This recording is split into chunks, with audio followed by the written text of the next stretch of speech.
eu gostaria de compartilhar com os irmãos nessa noite, no livro de Juízes, capítulo de número 2.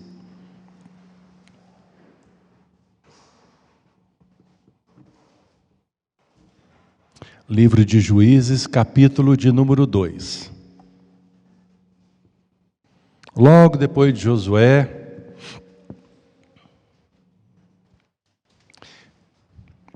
eu vou ler do versículo de número 1 até o versículo de número 23. Tá um pouquinho de eco aqui, irmão, por favor, do som. Capítulo 2 de Juízes, melhorou. Juízes 2, capítulo 1 a 23. Eu vou fazer o seguinte, eu vou estar lendo os versos ímpares e os irmãos lerão os versos pares. Eu gostaria de convidar vocês a ficarem em pé mais uma vez. Subiu o anjo do Senhor de Gilgal a Boquim e disse: do Egito vos fiz subir e vos trouxe a terra que sob juramento havia prometido a vossos pais. Eu disse: nunca invadirei a minha aliança convosco.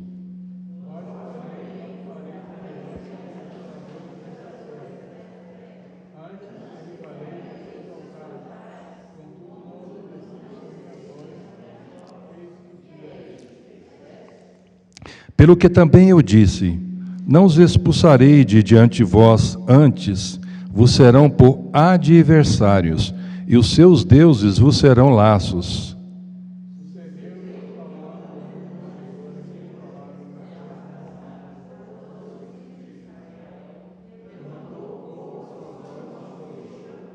Daí chamaram a esse lugar Boquim e sacrificaram ali ao Senhor.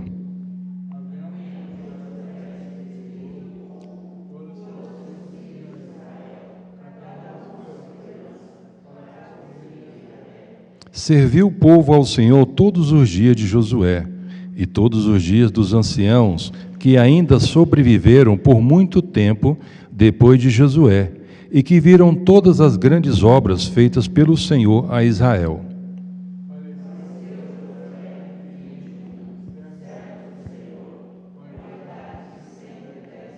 Sepultaram-no no limite da sua herança, em Timnate-Heres, na região montanhosa de Efraim, ao norte de Monte Gaás.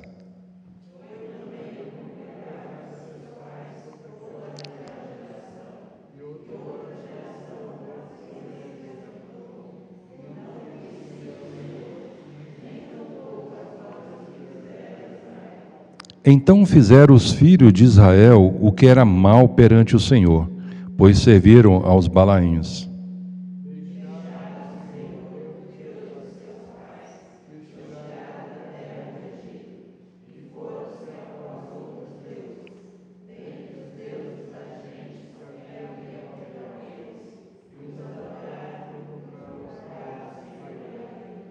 Porquanto deixaram o Senhor e serviram a Baal e a Astarote.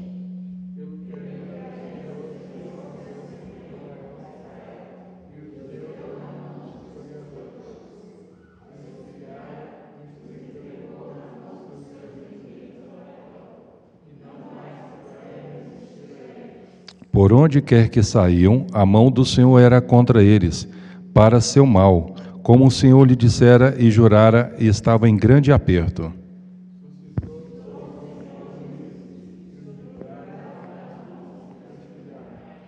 Contudo, não obedeceram aos seus juízes, antes se prostituíram após outros deuses e o adoraram.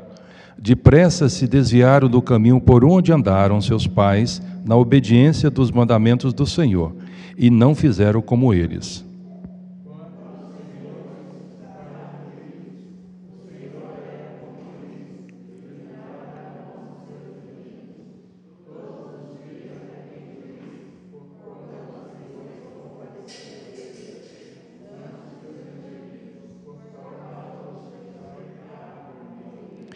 Sucedia, porém, que, falecendo um juiz, reincidiam e se tornaram piores do que seus pais, seguindo após outros deuses, servindo e adorando-os eles, nada deixavam das suas obras, nem da obstinação dos seus caminhos.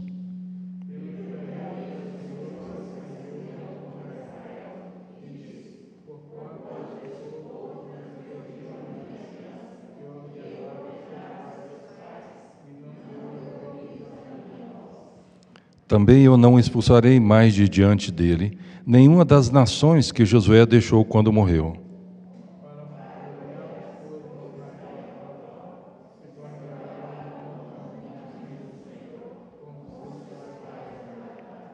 Assim o Senhor deixou ficar aquelas nações e não as expulsou logo, nem as entregou na mão de Josué. Pai, nós temos adorado ao Senhor através de cânticos, nós temos adorado ao Senhor através das orações, agora queremos adorá-lo através do conhecimento da Tua Palavra. Abra a nossa mente, abre o nosso coração para entender a vontade do Senhor para as nossas vidas. Ó Deus, que a nossa mente agora se concentre para esse momento, onde queremos ouvir o Senhor falar. E que a mim, ó Deus, que as palavras dos meus lábios sejam agradáveis à Tua presença. E faça, ó Deus, que cada um dos irmãos que estão vendo aqui, ouvindo presencialmente, aqueles que estão remotamente, possam entender com clareza aquilo que o Senhor requer de cada um de nós. Em nome de Jesus, amém. Os irmãos podem se sentar. Quem são os nossos deuses? Fazer uma pergunta dessa para uma igreja parece-me não natural, porque certamente subentende-se que nós adoramos somente um Deus. Quando nós vamos ver um pouco da trajetória desse relato bíblico, nós vamos deparar com a situação onde o povo começou a se distanciar de Deus. Eles começaram a se amoldar aos valores que eram estabelecidos por outros povos. E nessa nova moldagem, certamente eles começaram a detectar e a ver e a constatar que não precisaria de somente um Deus, mas outros deuses poderiam ser aceitos. Para a manutenção e crescimento da nossa espiritualidade, irmãos, nós precisamos estar debaixo da autoridade de Deus e das verdades de Deus para compreender que existe, de fato, o único Deus que governa o mundo e que governa as nossas vidas. Quando nós vimos na palavra de Deus, e a gente vê a trajetória da caminhada de Jesus, o texto relatado por apóstolo Paulo, vamos descrever que havia um empenho de estabelecer uma nova mensagem, que o Deus se fez presente e Ele andou entre nós. E que o homem só poderia ter acesso à presença de Deus a partir do momento que ele confessasse os seus pecados, se arrependesse e se prostrasse diante do Senhor. Então Deus derramou a sua graça através de Jesus Cristo, e assim nós temos um único Deus que salva-nos para o dia eterno, salva-nos e perdoa dos nossos pecados. E aqui nós vamos ver que o povo de Deus estava sofrendo consequências danosas, porque não estavam andando debaixo da vontade de Deus. E a proposição que eu gostaria de deixar para vocês nessa noite: o que tem levado a desobedecer a Deus? Quais são os seus deuses que te impedem uma relação única? E aqui, mais para frente, nós vamos falar um pouquinho sobre esses deuses que estavam surgindo aqui nesse período que é retratado pelo livro de Juízes, capítulo 2. Os juízes foram chamados assim por causa dos vários governantes, eram 12 juízes. E esses juízes, em geral, eram líderes militares, eram guerreiros, não necessariamente pessoas que eram pregadores da retidão, mas de alguma maneira se destacavam na liderança, se destacavam em algum tipo de batalha, então eles se colocavam na posição de juízes. E quando nós olhamos nesse período cíclico, nós vamos deparar que o povo de Deus vivia várias situações em vários momentos.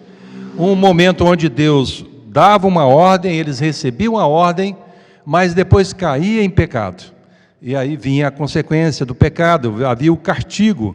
Aí eles buscavam a Deus, clamavam a Deus o pedido, pediam perdão a Deus, Deus então levantava um juiz, havia então libertação. Então, cada fase, cada momento, eles repetiam. Deus dava uma ordem, eles ouviam a ordem, caíam em pecado, e aí quando sofriam as consequências do pecado, clamavam a Deus por uma misericórdia. Algo muito interessante, irmãos, é que nós só podemos viver a nossa própria geração. Hoje essa igreja está completando mais um ano de vida. Qual é o legado que ela tem deixado nesse bairro e nessa cidade? Porque eu digo que nós somos o reino de Deus ambulante, no sentido que, a partir do momento que Deus usou da sua misericórdia e da sua graça, mandando Jesus para morrer pelo meu pecado, e nós fomos alcançados por essa graça, e temos a marca da cruz de Cristo, onde nós andamos, onde nós caminhamos, e como nós nos relacionamos com as pessoas, nós missionamos as verdades e os valores do reino de Deus. Porque as pessoas olham, a igreja é o farol da cidade, é a luz do mundo. Nós somos o corpo de Cristo e devemos ser essa referência de anunciar os padrões e os valores do mundo. E só podemos anunciar nessa geração. Você só pode anunciar a mensagem do reino de Deus na sua própria geração. E aqui é certo, daqueles que estão presentes, daqueles que estão nos acompanhando remotamente, vivem em gerações diferentes, gerações distintas. O propósito do livro Josué, na perspectiva histórica, descreve os acontecimentos que aconteceram da história de Israel e faz a conexão entre a conquista da terra de Canaã e também a monarquia. Na perspectiva teológica, a gente vai ver que a obediência traz a paz e traz a vida. Então, Josué, ele enfatiza, nesse livro aqui de Juízes, enfatiza o princípio da lei de Deus, que devemos observar a lei de Deus, sendo que a desobediência pode trazer a opressão e também a morte. Como também, por outro lado, na perspectiva espiritual, o livro serve para mostrar a fidelidade do Senhor e a sua aliança, a aliança que Ele fez com cada um de nós. Como também ilustra a consequência desastrosa que leva à quebra da comunhão entre Deus e o homem. Então, se eles não estavam seguindo esses caminhos, e de fato a gente vai observar no texto que temos lido, nós vamos deparar com a realidade que o povo de Deus que saiu do Egito, que passou por uma experiência de vários milagres no Egito, passou por experiência de vários milagres enquanto estava caminhando no deserto, mais do que nunca tinham a compreensão, estava ainda na sua memória, os grandes feitos de Deus. Porque muitos deles vivenciaram muitos desses milagres e muitas dessas experiências. Mas quando então Josué morre, o que acontece? Não havia líder, não havia alguém que pudesse mantê-los no caminho. E aí na caminhada, na trajetória para a terra prometida, eles começaram a caminhar através de território de vários povos. E ao invés de ser um agente de transformação, mostrando que existe somente um Deus que governa o mundo e que transforma a humanidade, o que aconteceu? Foi o contrário disso. Eles começaram a moldar os valores que eles tinham recebido de Deus, através da lei de Deus. Irmãos, o grande perigo é nós estarmos vindo na igreja semana após semana e a palavra de Deus não mais fazer diferença na nossa vida. Nós nos acostumamos com os princípios e com os valores da Bíblia, mas ele não é aplicável na nossa realidade. Isso é um grande perigo. Por isso que é muito importante, em geração pós geração, nós inculcarmos na mente das próximas gerações a lei de Deus, os valores do reino de Deus. E para que na geração que estivermos vivenciando, onde nós estivermos caminhando, ou na perspectiva da missão urbana, na missão regional, nacional ou transcultural, ou qualquer outra parte do mundo, nos lugares mais inóspitos do mundo, nós temos que ter um compromisso de anunciar a glória de Deus. Nós somos eleitos com uma vocação: anunciar as virtudes daquele que nos chamou das trevas para a sua maravilhosa luz. Pedro fala sobre isso. Vós, porém, sois raça eleita, sacerdócio real, nação santa, povo de propriedade exclusiva de Deus. Poderíamos colocar um ponto final, mas o texto continua: a fim de. Então temos aí uma finalidade, tem uma vocação, de proclamar as virtudes. E essa expressão virtude tem um significado da excelência moral, do caráter de Deus no mundo. Então, enquanto nós estamos caminhando, nós temos que anunciar o caráter de Deus, a lei de Deus, os valores da palavra de Deus. E eles depararam aqui com alguns povos que tinham outros deuses, que não é o Deus que nós acreditamos como um Deus único. Por exemplo, os filisteus. Para os irmãos localizarem, os filisteus viviam o que é hoje a Palestina, onde está tendo esses conflitos entre a Palestina contra Israel. Mais recentemente, nessa semana, a gente tem acompanhado na mídia. Então, os filisteus eram um povo gentil que ocupava a região sul ali. Agora, é muito interessante que o que eles criam que havia, dentre alguns outros deuses, que havia um Deus que tinha o corpo de um peixe, mas a cabeça e os seus braços eram de homem. É uma coisa meio, é uma anomalia, né? Um negócio desse, né? Você tem um peixe, tem uma cabeça de um homem com o braço de um ser humano. Mas era dessa forma que os filisteus daquele período acreditavam. Os midianitas, hoje localizado na Arábia Saudita, ali de descendente de Midian, depois que Abraão tem quentura e gera os seus futuros filhos, a gente vai deparar também com os amonitas que vivem hoje na Jordânia. É interessante, né? A gente vai vendo esses povos e olha para o Oriente Médio, porque a gente vê que o Oriente Médio é uma região de muita tensão, né? Você pega esses países que estão ali naquela região, como esse que eu acabei de citar. A Jordânia, os amonitas eram povos considerados muito cruéis, conhecidos por serem grupos praticantes de violência e bárbaros. Eles tinham um deus chamado Milcom e também Moleque, que era um deus do fogo, com o rosto de bezerro, e as suas imagens tinham o braço estendido para receber as crianças que eram sacrificadas, né? Então, o rosto de bezerro, os braços bem grandes, estendidos, e ali, quando alguém queria alguma benécia daquele deus, ele sacrificava uma criança ali para esse Deus. Os cananeus também eram outro grupo na caminhada do povo de Deus, que vive hoje na Palestina, né? Vive naquele período que hoje é a Palestina, Líbano, Síria e também Jordânia. Esse povo, uma das coisas que eles criam é um Deus da tempestade, né? Um Deus que quando está virado, então vinham as tempestades, mas quando havia bonança, é porque o Deus que é algo bom para eles.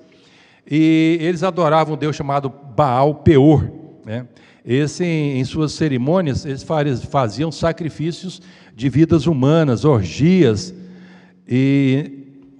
que a gente nem imagina.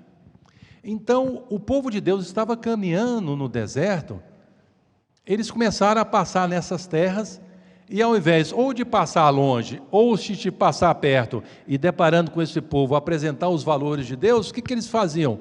Eles se amoldavam. Não, esse Deus aqui é interessante, vamos ter mais do que um Deus.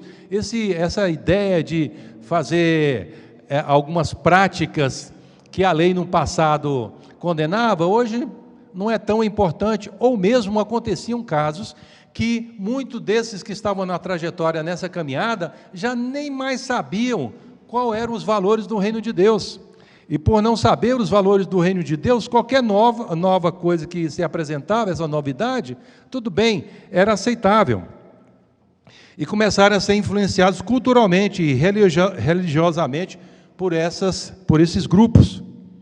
Então, no livro de Juízes faz a seguinte advertência, versículo de número 2: não fareis alianças com os moradores dessa terra. Veja no versículo 2: vós, porém, não fareis aliança com os moradores dessa terra, antes derribarei os seus altares, contudo não obedeceste a minha voz. Que é isso que fizeste? Ao invés de serem influentes, ao invés de mostrar a mensagem da lei de Deus, eles não faziam nada, não confrontavam o pecado daquele povo. E aí o pacto, irmãos, estava sendo quebrado. Muitas vezes nós oramos e não é incomum a gente pedir que Deus nos abençoe. Você já deve ter feito, como muitos de nós fazemos sempre. Deus nos abençoe por isso, Deus nos abençoe por aquilo. Eu lembro que em alguma época de vestibular, sempre vinha alguém e falava assim: pastor, só podia orar para Deus abençoar, para me passar no vestibular, né? Naquela época, né? Aí eu falei: você estudou?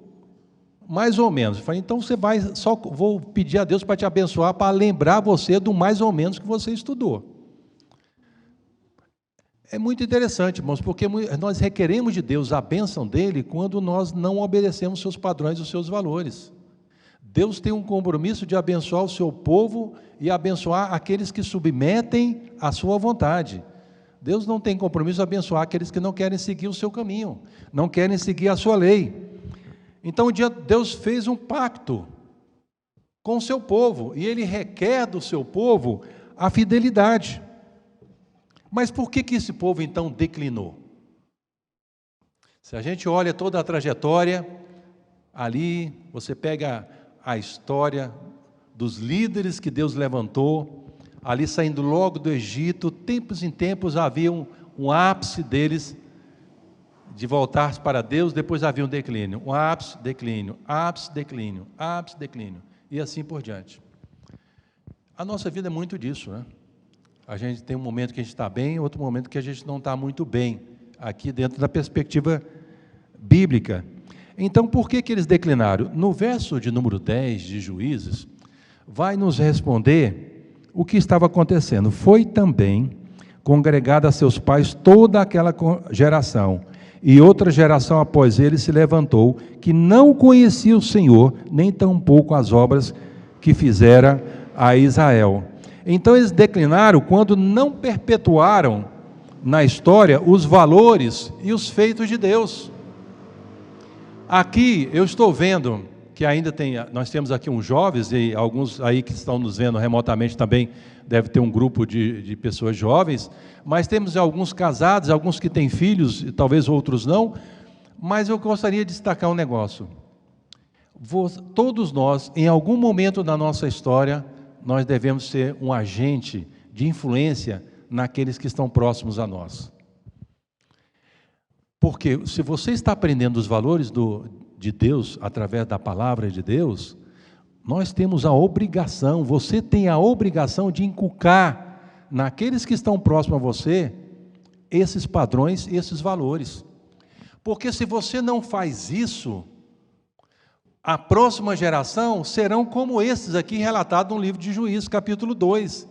Eles já não mais seguiam, eles já não mais conheciam o Senhor, porque após a morte de Josué não teve mais ninguém que ficava levantando na mente deles, olha, um dia Deus fez isso, a lei de Deus é essa, sigam esse caminho, mantenham esses padrões, não se amolde pelos valores do mundo, não se amolde pelos valores desses povos que não conhecem a Deus. Então essa geração aqui começou a declinar depois da morte de Josué, e não sabia o que Deus tinha feito no passado, porque ninguém mais se levantou para mostrar para esse grupo que Deus queria fidelidade. Quando a gente vê aqui a questão da consequência, é que quando o povo começa a distanciar de Deus, a consequência vem logo. Deus começa a entregar o seu povo aos inimigos. Quer uma coisa pior? Você ser derrotado por um inimigo? Dentro da normalidade, você quer vencer o inimigo. Você quer vencer as lutas que estão pela frente. Mas quando isso te derruba, vem toda uma perturbação emocional, vem morte, literalmente, porque esses povos vêm para o despojo, mata quem deve matar e ainda rouba tudo que você construiu na sua trajetória. Então esse povo aqui, eles começaram a declinar porque eles não mais perpetuaram os valores do reino de Deus. Vocês sabem quanto tempo normalmente se demora uma geração? Se nós pegarmos a vida média das pessoas que vivem no Brasil aí, dentro de um padrão mediano de 75 anos, então a sua geração demora aí 75 anos. Se você tem filho, se você não inculca nos valores do seu filho os padrões de Deus, ele não se lembrará de quem é Deus. E a próxima geração, dos próximos 75 anos, será uma geração de pessoas que não conhecerão a Deus. Estima-se que Gasta-se em torno de 200 a 300 anos para ter uma recuperação de uma geração. Então, quando esse povo aqui estava perdendo esse período dessa geração de conhecer a Deus e aplicar os valores de Deus, os próximos 100, 200 ou 300 anos, as próximas pessoas que iam viver naquele período iam estar distante de Deus. E nós, como igreja, nós temos a responsabilidade de missionar os valores de Deus em todo o tempo, em toda a época e em toda geração. Quando fala igreja, irmãos, nós estamos aqui louvando a Deus pelos 50 anos, mas a igreja não é o templo físico. Aqui é o lugar onde nós, como corpo de Cristo, nos congregamos.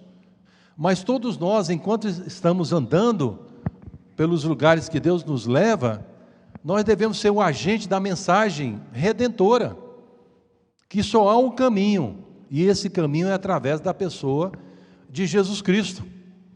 Se você não acredita nisso, a próxima geração sua está perdida, a sua já vai estar perdida, porque você já nem mais acredita.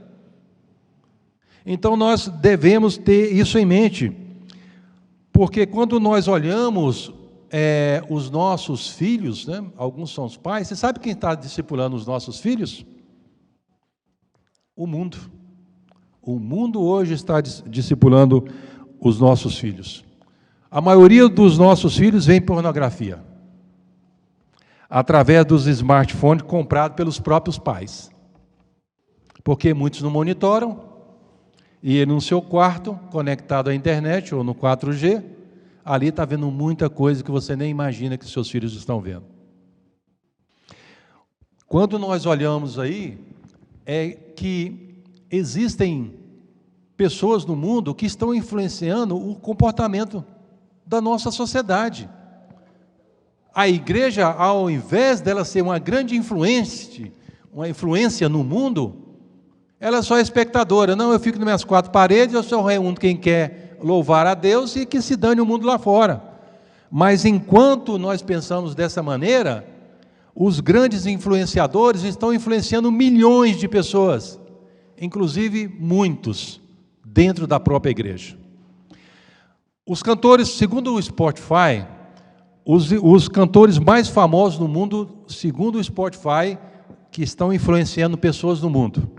Ed Sheeran, na Inglaterra, tem 28,5 milhões de seguidores. Rihanna, dos Estados Unidos, uma cantora dos Estados Unidos, 25,1 milhões de seguidores. Justin Bieber, do Canadá, 23,8 milhões de seguidores. Draker, do Canadá, 23,2 milhões de seguidores. São essas pessoas que estão influenciando com as suas músicas, com o seu estilo de vida, muitos das nossas igrejas do mundo, com certeza, dentro dessa perspectiva aqui de milhões. Não estou falando 1000, eu estou falando milhões.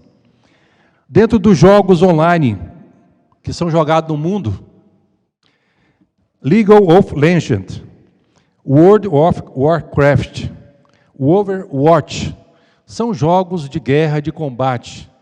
Muitos jovens gastam 2, 3, 4, 6, 8, 10 horas, e tem alguns que viram até a noite e quase 24 horas jogando esses jogos de combate, de guerra, que objetiva destruir o outro. Esses são os valores, são os padrões que muitos estão recebendo do mundo. Então, irmão, se nós não ficarmos atentos por isso, ficar atento a essas questões, nós vamos ser a próxima geração do que está acontecendo hoje na Europa. Quando a gente olha a trajetória do movimento cristão na Europa, mandando missionários para várias partes do mundo, manda para a América do Norte manda para várias partes do mundo, e aí no Brasil, hoje, o mundo missionário olha para a América Latina como a grande influenciadora de envio de missionários para várias partes do mundo, em destaque o Brasil. Mas eu fico pensando se nós não seremos a bola da vez, porque hoje na Europa o evangelho já morreu. Países como, por exemplo, a Holanda Espanha, Austrália, Escócia, Inglaterra, entre outras. Igrejas estão sendo vendidas e se tornando restaurantes, danceterias, mesquitas, igrejas presbiterianas sendo mesquitas, templos islâmicos. Eu tive a oportunidade de conhecer uma das igrejas que John Knox, que foi o fundador do presbiterianismo, que ele pregava, uma das igrejas que cabiam aproximadamente 5.000 pessoas, e lotavam. E lá, você chega lá, você vai ver só um balcão de informação turística, um lugar de turismo para as pessoas se conhecerem. Muitas outras já foram vendidas. Um homem que era temida pela rainha da Inglaterra, falava que não tinha medo de nenhum exército do mundo, mas tinha medo da oração de um homem, John Knox. E está espalhando isso na Europa. E eu fico pensando se na próxima geração, ou nas próximas gerações, o Brasil não vai ser a bola da vez. Se os dados estatísticos otimistas como se apresentam estão próximos da realidade, em torno de 35 milhões de evangélicos no Brasil, nós não estamos influenciando nada, porque 35 milhões deveriam influenciar muito o nosso país. Por que não estamos influenciando? Como tem sido a mensagem da igreja? Então, irmãos, o grande problema está nesses países do continente europeu, por exemplo, é porque eles perderam a sua geração. Eles começaram a negociar os seus valores. Eles começaram a negociar os valores das Escrituras.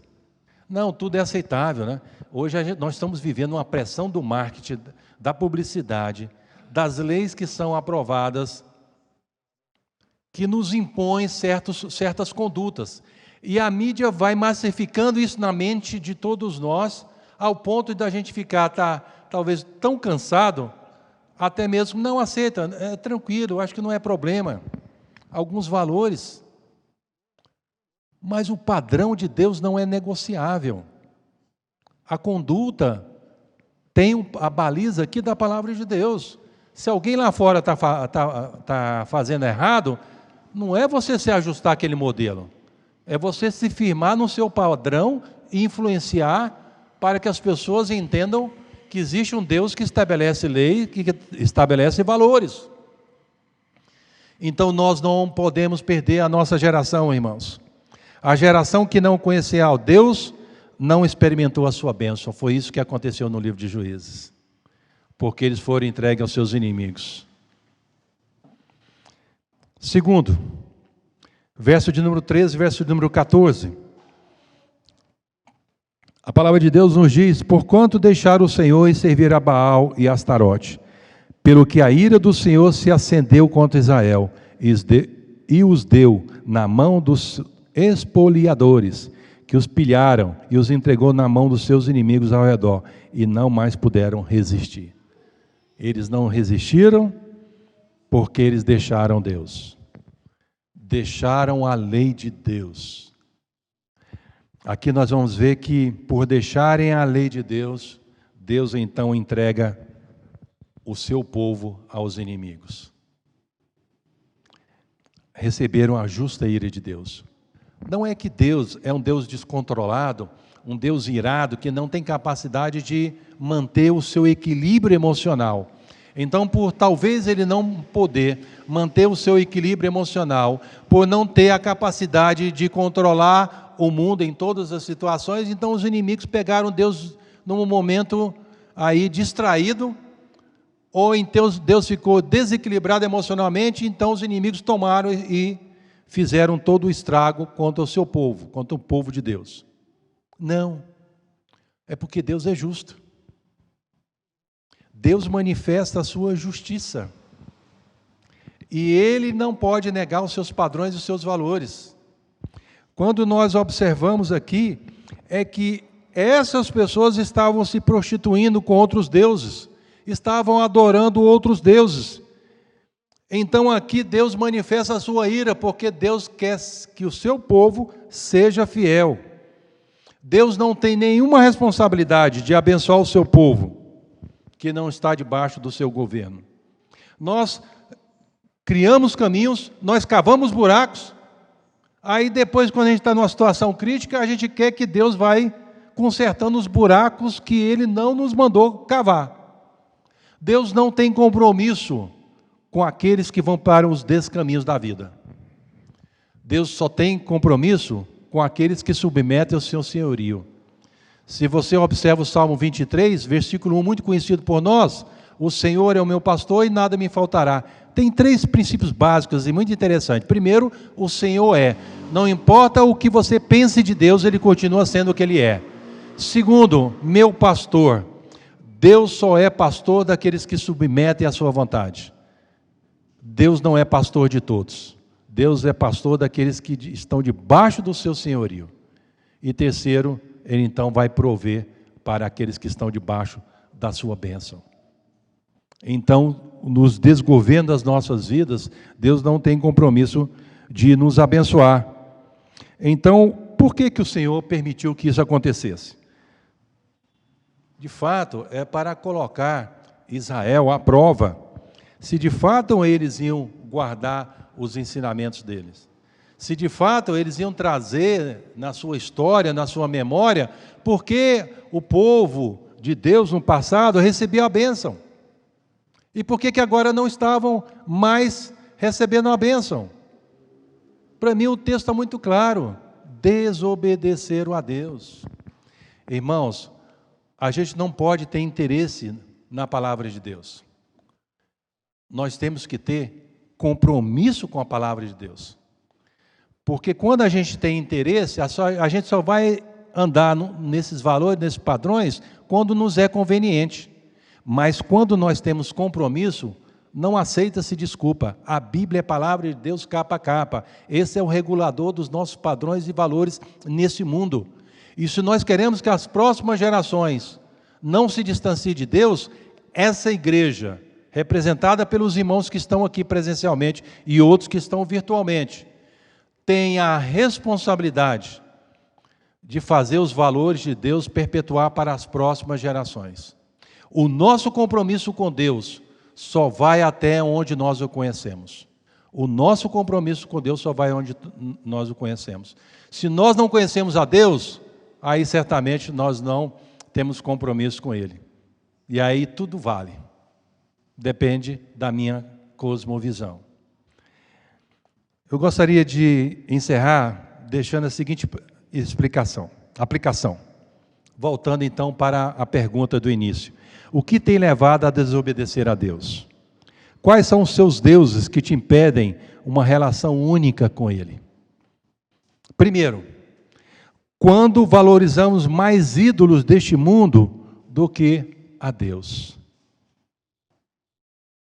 Talvez muitos desses ídolos que eu citei aqui, declarado como dos que têm mais seguidores no mundo, como do Spotify.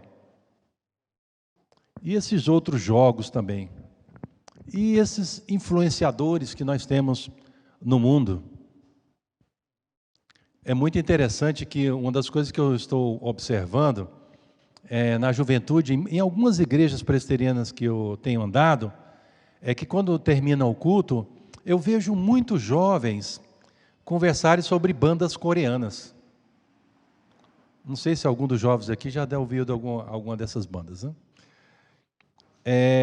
E eles ficam assim vibrando. Eu fico pensando, poxa, na minha época, pastor, quando terminava o culto, a gente ficava um tempinho a mais para tomar um cafezinho e a gente ficava refletindo sobre o que a gente ouviu do pastor pregando, né?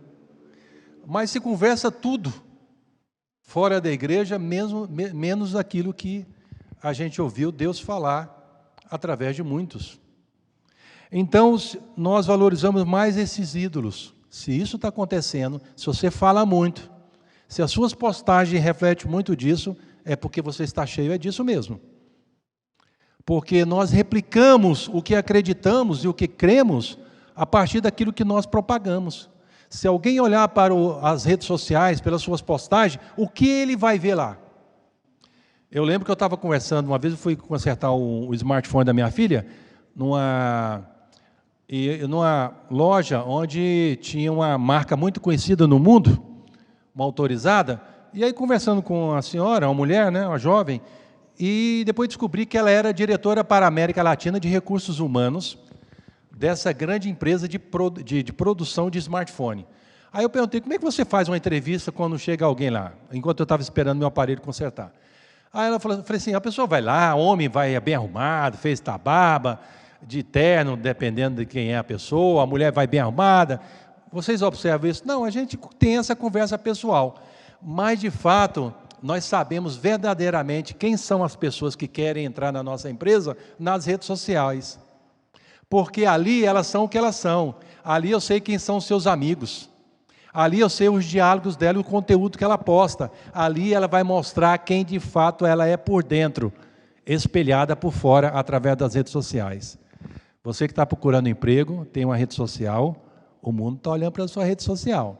Se a gente olhar para as suas postagens, você está demonstrando através das suas postagens que amor, que mensagem? A mensagem dos valores do reino de Deus ou as mensagens que a gente vê desses influenciadores desse mundo?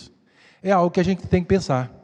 Segundo, quando fazemos do nosso smartphone o nosso bem mais precioso, que não conseguimos ficar longe dele, ao ponto de valorizarmos mais a relação com ele do que a uma vida devocional diária através da leitura da Bíblia e oração. Eu fico pensando aqui, se a gente sai de casa, na metade do caminho a gente lembra que esqueceu a Bíblia, talvez muitos venham para a igreja assim mesmo. Mas se a gente sai de casa, na metade do caminho, lembra que esqueceu o smartphone, começa a dar tremedeira. Aí vem a ansiedade, vem a síndrome de pânico, e aí se a bateria estiver acabando, aí se não tiver uma conexão de Wi-Fi ou de um 3 ou 4G, daqui a uns dias o 5G, começa a dar tremedeira. Será que se nós criássemos um hábito aqui, antes de começar o culto, olha, cada um vai deixar o seu smartphone dentro de um cesto aí, de um lugar, de um armário, mudo, e vamos entrar na igreja sem o smartphone. Não é incomum, irmãos. Então a gente tem que tomar cuidado. A Bíblia, ela tem que ser o nosso amor maior, muito mais do que um smartphone. Acordar de manhã e não ficar procurando smartphone, não, é buscar a Bíblia, ler a Bíblia, orar. Segundo a pesquisa norte-americana, gasta-se em torno de 5,5 horas por dia nas redes sociais. E fizeram uma pesquisa semelhante no Brasil, deu 5,2. Então não é muito diferente. Aí depois que eu vi essa pesquisa, eu comecei a olhar no meu telefone, que tem um marcador de quanto que eu uso para cada rede social, né? E ligado à internet, etc. Eu vi também que eu estava com uma quantidade enorme de horas. Aí eu tomei uma decisão. Eu vou cortar pela metade. Passei um mês me policiando. Graças a Deus eu passei da metade, deixei de usar. Estou vivo. A gente pode viver uma vida sem o smartphone. O que eu quero dizer não é para você jogar o seu smartphone. Eu estou fora. Eu estou dizendo, ame a Deus mais do que os seus aparelhos, suas tecnologias. Leia a Bíblia e ore.